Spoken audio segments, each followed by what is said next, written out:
Hare Krishna, dear devotee. So maybe you can read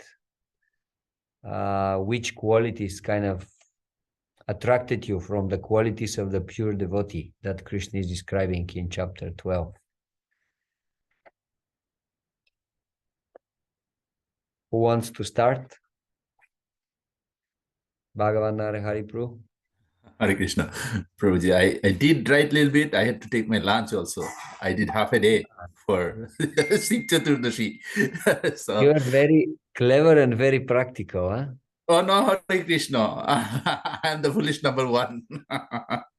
Okay. So, I found uh, cultivate our knowledge, which is in 16. And from there, if it is not possible, then meditation. Can you read? And then we can do also, if it is not possible, then renunciation of the fruits of the action, then one can attain peace of mind. So this is the way. Sorry, that was not the task. Sorry, maybe I didn't explain properly. The task was from verses 13 to the end of the chapter. The qualities of pure devotee are described. You should find a quality that you really like.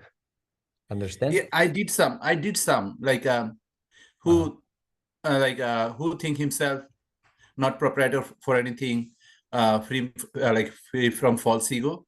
This is one. Tolerant in happiness and distress. This is another one. Can you read it? In which verse is that? Okay, this is the verse number.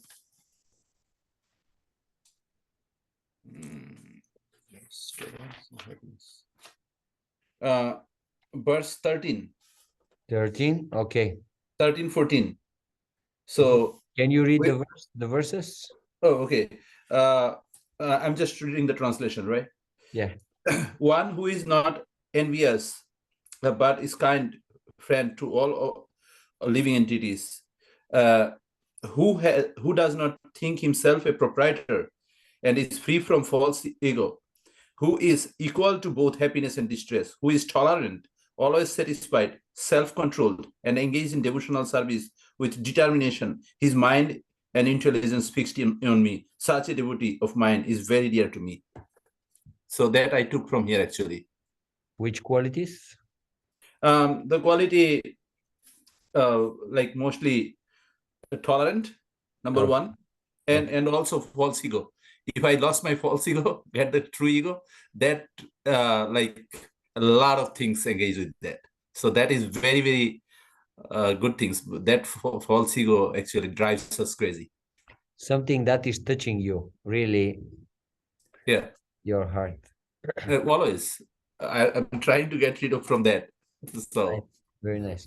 I also share something from this purport I like very much. It's basically the quality of the devotee is Maitra. He is friendly to everyone. Yeah. He doesn't have enemies. My title is Mitra. So Srila Prabhupada is writing in the middle of the purport. In the Srimad Bhagavatam 10:14-8, it is stated, Tatte nukampam shushamikshama punjane vatma kritam vipakam. Whenever a devotee is in distress or has fallen into difficulty, he thinks that it is the Lord's mercy upon him. He thinks, thanks to my past misdeeds, I should suffer far, far greater than I am suffering now. So it is by the mercy of the Supreme Lord that I am not getting all the punishment I am due. I'm just getting a little by the mercy of the Supreme Personality of Godhead. So when someone is creating troubles, this is how a devotee is thinking. He's thinking, actually, this is the result of my karma. And actually, I had to suffer much more. But Krishna is giving me very small percentage of my... It's always very important. That's why Srila Prabhupada is saying, nor does a devotee become enemy of his enemy. He thinks, this person is acting as my enemy due to my own past misdeeds. So basically, he's not blaming anyone, rather he's thinking that I did something wrong, and that's why wrong is coming to me. This is how. Guruji, in family life, it's very, very important. We always think when you get the pain from very close people. Otherwise, you won't be able to keep the relationship going. Yes. Exactly. Yeah. We think like, okay, my wife doing hard time. Actually, I deserve maybe worse than that. But Krishna is very merciful. Gave me that. She always looking behind me. So what I'm doing fault. So this is Krishna's mercy. Yes. And it's keep a balance. So the way I love her. Mm-hmm. Nice. Okay. Thank you, Thank Prabhu. you. Who else wants to share which qualities he's appreciating from the qualities described here? I can share if Yeah. if okay. Yeah, well, I think that you guys mentioned the ones that I was going to mention, but the three that I chose was one who neither rejoices nor grieves, who neither laments nor desires, and then the other one was the one who is equal to friends and enemies, and who is equipoise in honor and dishonor, and heat and cold, and happiness and distress. And I feel like those are probably the most difficult for me when I read those. It's like very difficult to really being realistic, and just not knowing if I can not grieve or lament or rejoice when something good happens, or grieve when, something bad happens, or, like if somebody's acting as my enemy, it's very hard for me not to react as an enemy to somebody who's an enemy, which is not good. But, and even being equipoise in honor and dishonor, it's very hard to stay equal in those situations, that like those are probably the hardest situations. And, those spoke to me because those are probably things that I need to try to cultivate, in order to be a better devotee and more in Krishna's Yes. favor. Yes, I agree. I agree. It is very, very, very difficult to do that. Yeah. It's even difficult, like, because you said not to react on your enemy. It's even difficult to keep the vision that, okay, he is actually not my enemy. He's acting in inimical way because at the moment his consciousness is contaminated, his mind is contaminated. So he accepts that I'm his enemy, but actually we are not enemies. Even this is so difficult. Okay, nice, great. Thank you very much. Can I add a comment Yes. about this? So I see that in verse 14 and also in verse 25, they're kind of similar actually. 25. Like equipoise, 25. 25th quality that is mentioned. But so no, the 14th one is like equipoise in joy and distress, fear and anxiety. Such a devotee is very dear to me. And then in the 25th one is that equipoise in all dualities, honor and dishonor, heat and cold, happiness and distress, all kind of similar. But I mean, he specifically says in all dualities, but they're fairly similar in a sense, right? I mean, unless there's something I'm missing about it. They are similar. It's what Pandava Prabhu was explaining little bit little bit earlier that sometimes two things are mentioned and they look more or less the same, but they are mentioned purposefully because you see the situation from a different perspective. Perspective. So basically it's helping us to expand our understanding, our vision. But yes, I would agree that they are more or less the same. Of course, if we go in depth into the purports, we will see that maybe Srila Prabhupada is giving some interesting twist, some interesting details, nuances on this. But yeah, as a general, we can see many of those qualities. What they are describing is how devotee is transcendentally situated and is not influenced by the material situation, no matter what it is, by the dualities, by happiness, joy, or suffering, distress, by gaining, by losing. Mataji, the two qualities, can you say from where are they exactly? First one is from verse 14. Well, I'm actually, like, I kind of have them listed, like, okay. So I was just, one is in verse 18 and 19. And let me see, the other one is a little further down.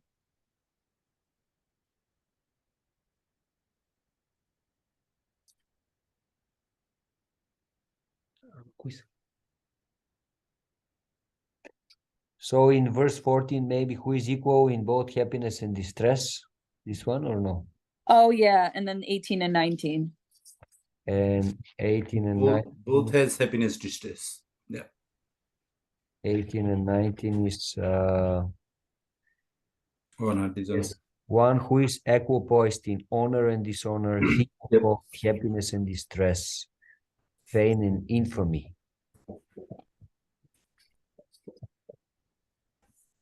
Yeah, similar. So Srila Prabhupada writes in 18 to 19, we may find some repetition in the descriptions of the qualification of a devotee. But this is just to emphasize the fact that a devotee must acquire all these qualifications. Without good qualifications, one cannot be a pure devotee. Harav abhaktasya kuto mahadguna. One who is not a devotee has no good qualification. One who wants to be recognized as a devotee should develop the good qualifications. Of course, he does not extraneously endeavor to acquire these qualifications, but engagement in Krishna consciousness and devotional service automatically helps him develop them. So it's a matter of emphasis.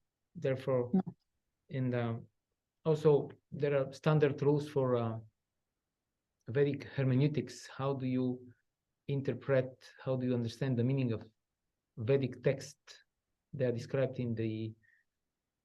by the Karma Mimamsa school, but they're well accepted by all schools, all Vedic philosophy schools accept them. Even Jiva Goswami, we as Vedantists, we also accept them, because these are just different departments of Vedic knowledge. Only recently, in Kali Yuga, the proponents of these schools, they started quarreling with one another. But originally, they were all part of one big Vedic philosophical tradition, the original knowledge, the Vedas. So there are Nyaya, Vaisheshika, then Sankhya Yoga, and Karma Mimamsa and Vedanta. So there, in giving the rules for interpretation, for example, how do you understand the meaning of Bhagavad-gita or Bhagavatam or any other scriptures? There are 6 symptoms or 6 signs that one should look for, and they are described as what is the beginning, what is the end, what is emphasized. In other words, what is repeated. If something is repeated, doesn't mean that it's just redundancy. Doesn't mean it's some unclear why he's saying this again and again. Well, he says it again and again because it's important. Okay.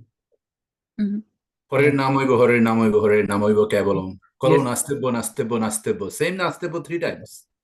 For example, yeah, good example. Or in Bhagavad-gita, Krishna repeats again and again, and that Man manaba mad bhakto. Yeah, this verse is repeated. So that 34 and 1865 or something.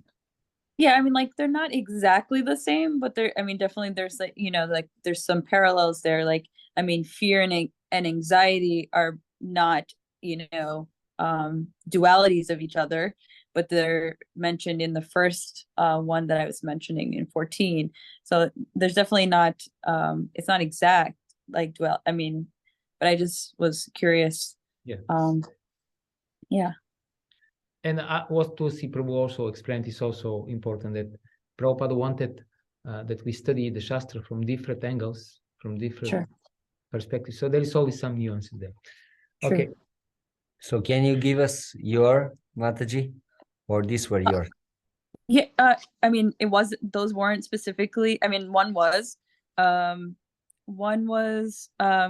know, free from false ego or identification with the body, forgiving and tolerant, forgiving and tolerance. I like silent, speak only essential topics. Okay, nice. Very nice. So Exercise that. So Prabhuji, from that point, silence, I'll have like one things. Not all the point we have to be silence. Like Bhishma Deva, he was silenced when Draupadi was forcefully naked by. Srila Prabhupada is explaining that the real silence for a devotee means to speak only meaningful subjects, which is to speak about Krishna. Krishna, okay, yeah, that is right. That is. If you speak about Krishna, you can speak 24 hours non-stop. But otherwise, devotee will not use his senses, because what's the use? Just a waste of time and energy. So actually, this is the real meaning of being silent. Okay, and you have some other qualities, Mataji? Well, and then there was he is not agitated by anyone. So I mean, just actually, I mean, most of them were kind of down this line of like essentially our control of like being affected by something, someone or another. So I mean, overall, I can always work on all of these things, but those stood out for me in particular. Nice, great. Thank you very much. Hare Krishna. Thank you. Mataji Pushpanjali,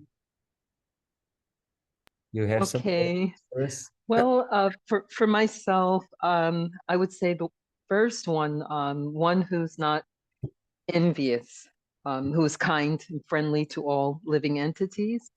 When I think on that, when I think on this one, I also remember that Krishna, or try to see Krishna, and not even try, just to realize that Krishna he resides in each and all living entities.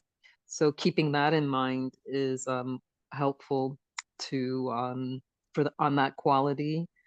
With regards to this quality, who is not envious.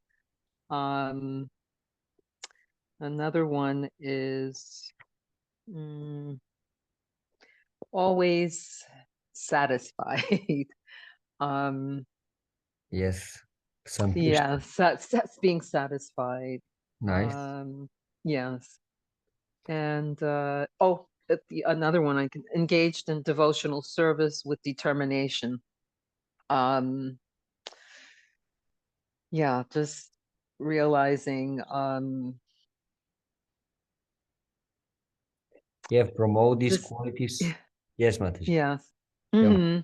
Engaged in devotional service with determination, just staying fixed in that, just realizing that that's what our relationship is with Krishna, to serve him and try to always remain in, as it says, engaged in devotional service. I could even still go on with the mind and intelligence fixed on me. So that's something for me that I would I've strived to do, trying to no matter whatever is going on outside of myself, just maintaining, always remembering, staying fixed on Krishna in my mind. Nice. Yes. Okay. I wanted to say that from all these qualities, in a sense, we can say that the most important is that devotees always engage in devotional service.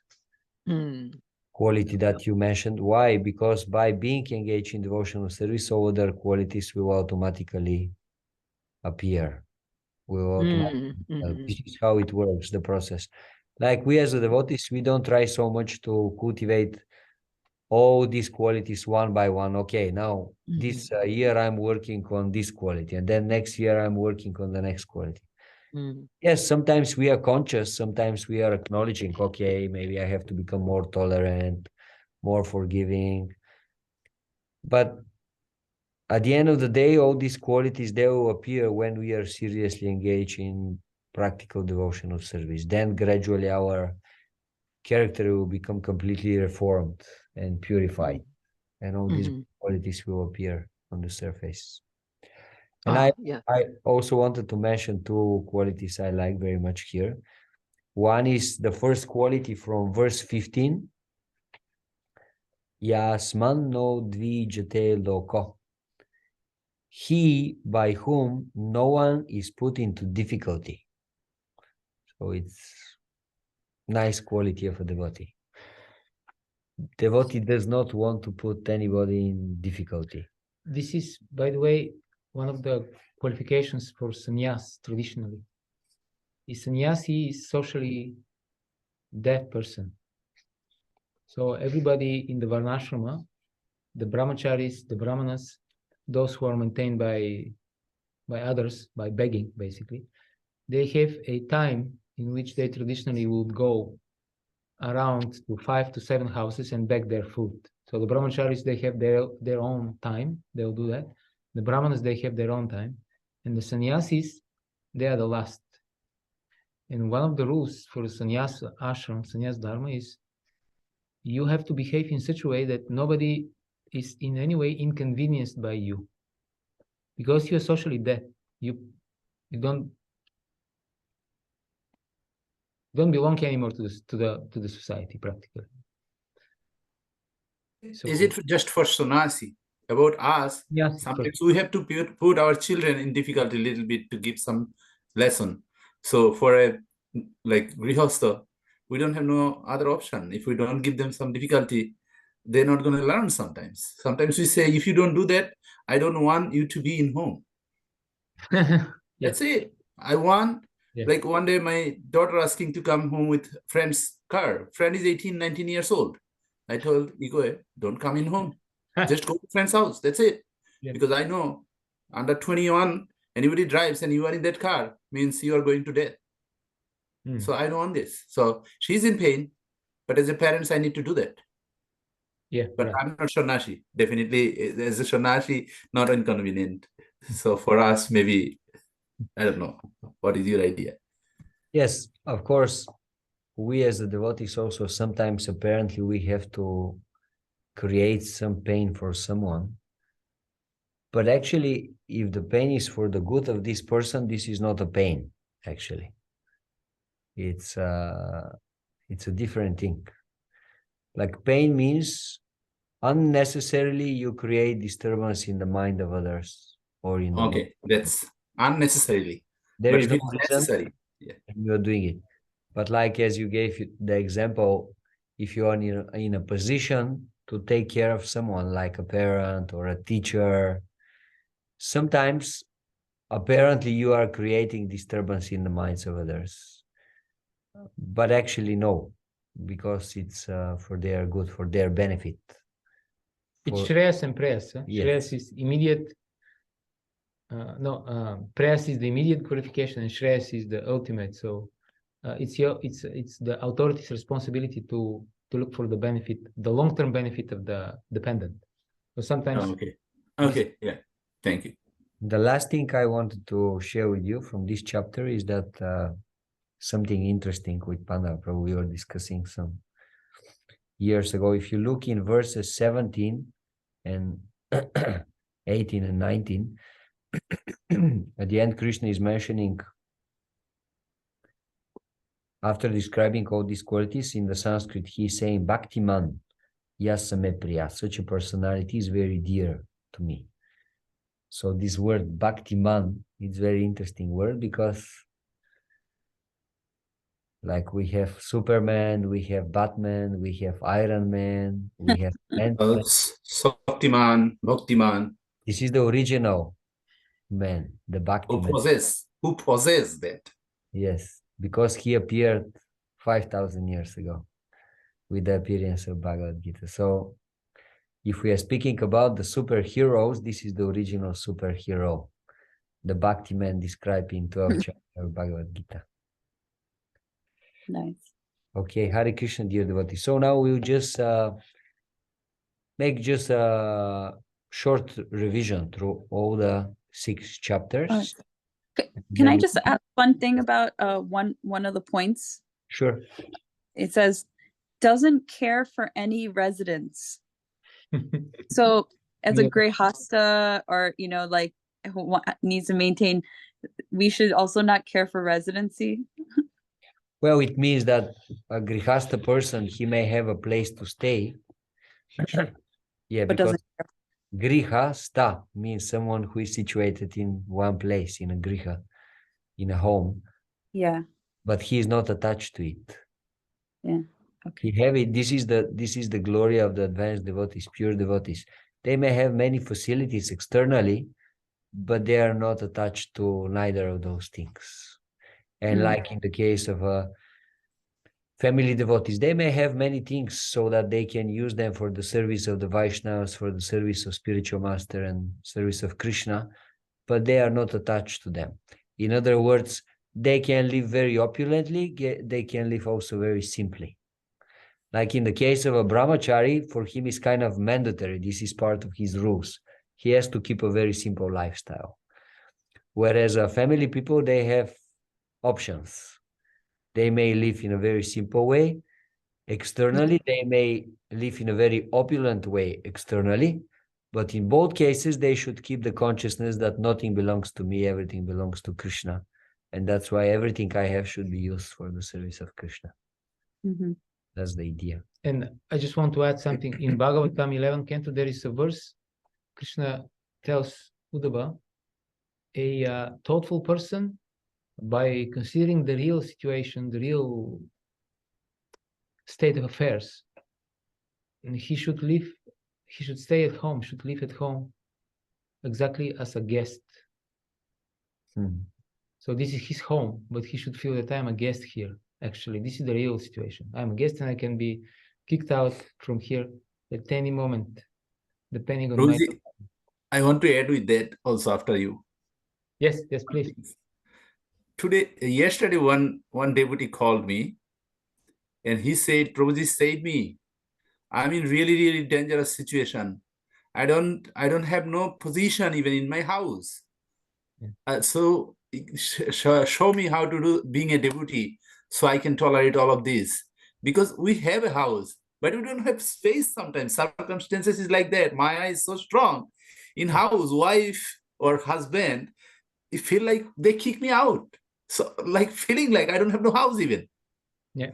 So even we thinking, this is mine. When Maya is so strong, our surroundings is so crazy.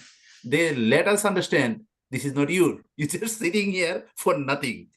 So this is very, very strongly in family life. It happens sometimes. Sometimes we don't understand that, but it is what it is. Yeah, thank you. Very good point. So, do you have something else, dear devotees? Okay, we have 10 minutes to do this summary, so I'll try to do it really very concisely. So, summary of chapter 7. So, the middle 6 chapters of Bhagavad-gita deal with pure devotional service. Krishna starts in chapter 7 by imparting Sambandha Gyan.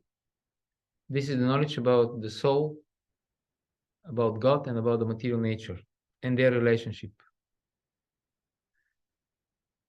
So the result of this knowledge is that one develops firm faith in Krishna, Dridha Vrata, and begins the process of devotional service. Therefore, Krishna imparts this knowledge in the beginning of chapter 7 without Arjuna even asking him.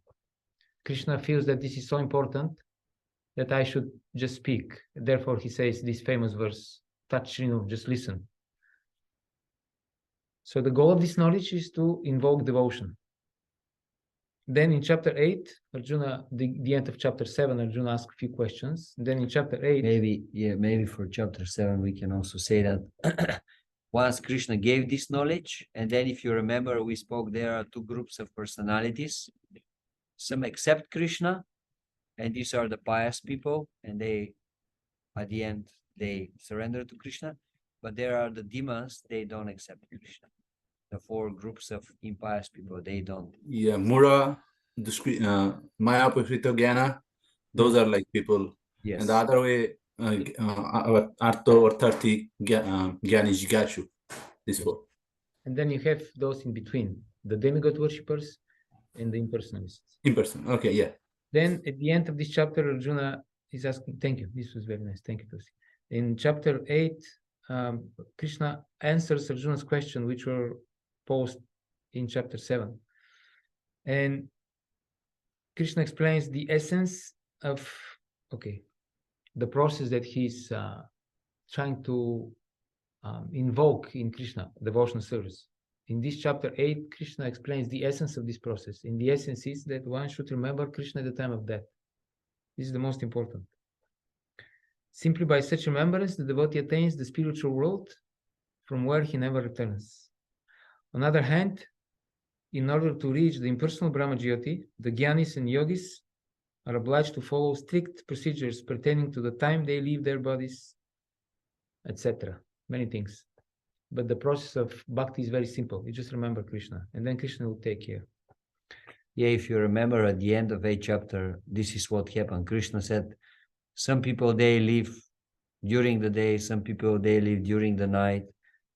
But at the end, he's saying, for my devotees, it doesn't matter. If they just remember me, I'll take care of them. So then, having answered Arjuna's question in chapter 8, in chapter 9, Krishna continues the same topic he started in chapter 7. And the topic is Sambandha Gyan, which inspires devotion.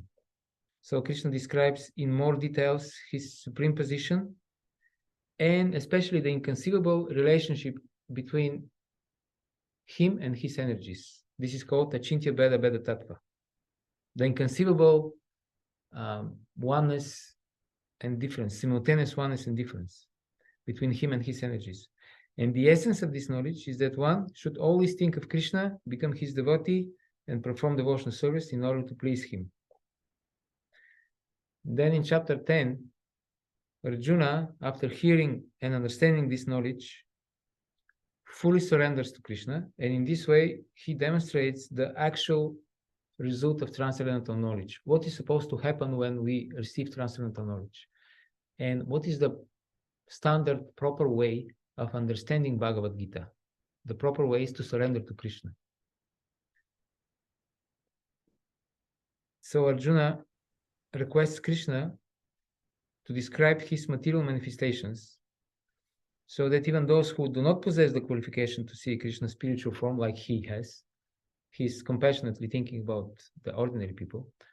So he wants Krishna to describe his opulence so that everybody can think of him, and everybody can see how to remember him and to see how everything is connected to him.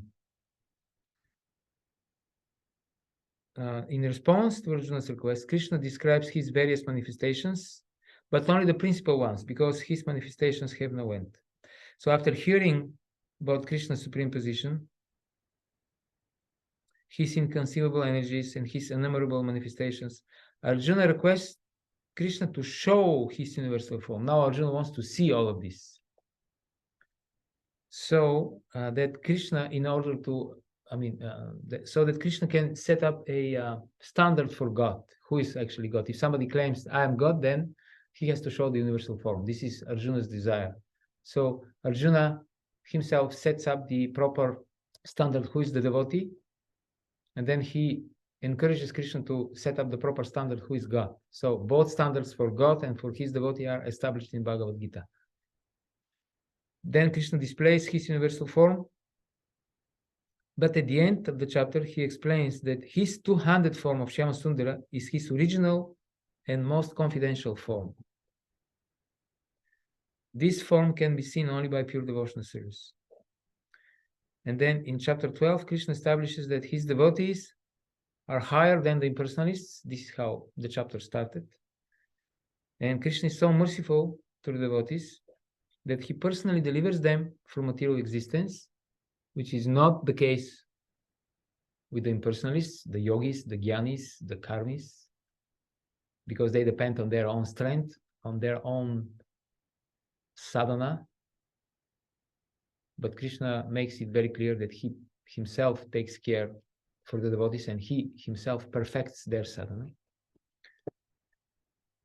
And he does this because he's attracted by the transcendental qualities of the devotees that are described at the end of this chapter. The qualities that we just went through. So therefore he's so eager to become part personally of the life of his devotees, because he's spontaneously attracted by their transcendental qualities, and they are attracted by his qualities, the devotees. So it is very nice mutual attraction and very intimate connection. So this is the summary of the chapter. 6 chapters. So yeah, I'll have one question you told me after. So you have to stop the recording when I will ask that question. Exactly. I don't want that to get it. We have 2.5 minutes for your question. Is that possible? You will stop the recording, or you have to stop the system to do that? Stop the recording. No, go on. No, if we will be cut off. We'll be cut off after 2 minutes. So okay. So my question was, basically we studied in Srimad Bhagavatam Prithu Maharaj when he took over, not took over actually. King Ben was killed with the mantra by Brahmana, and then Prithu Maharaj took over the world. Yeah. And then a lot of miscreant, and then things happen. Dhoritri, like the world became a cows, and he was running behind the cows, and finally because he was the Sattvaisa avatar, partial incarnation. So is that sometimes we see in our world, sometimes with some miscreant, a lot of destruction starts, and we see a lot of disaster comes, material, like natural disaster comes, different ways. It could be natural, it could be a political issue and stuff. Is it connected? What is the question? We have 1 minute. Is it connected somehow? My question is that, like, sometimes people distract. It is connected, but means always there will be people who create disturbances, and always we need people who are taking care for that. But then who will take care? Well, someone has to be empowered to take care for this. In other words, we have to see what is our duty, and then we have to act on this basis. Let's say you gave example with your daughter. Yeah. Because she is your daughter and you are responsible, now you have to do something. Stand up. And if someone is the king of the country and someone is doing mischief and disturbing the citizens, he has to do something. So it's like that. So always there will be disturbing elements. Always there will be people who has to take care of that. But who has to do it? Well, the person who is responsible, who is on a certain position. Who is great things. Okay, I got my answers. Thank you. Hare Krishna, dear devotees. So hope to see you soon in person. And thank you very much for your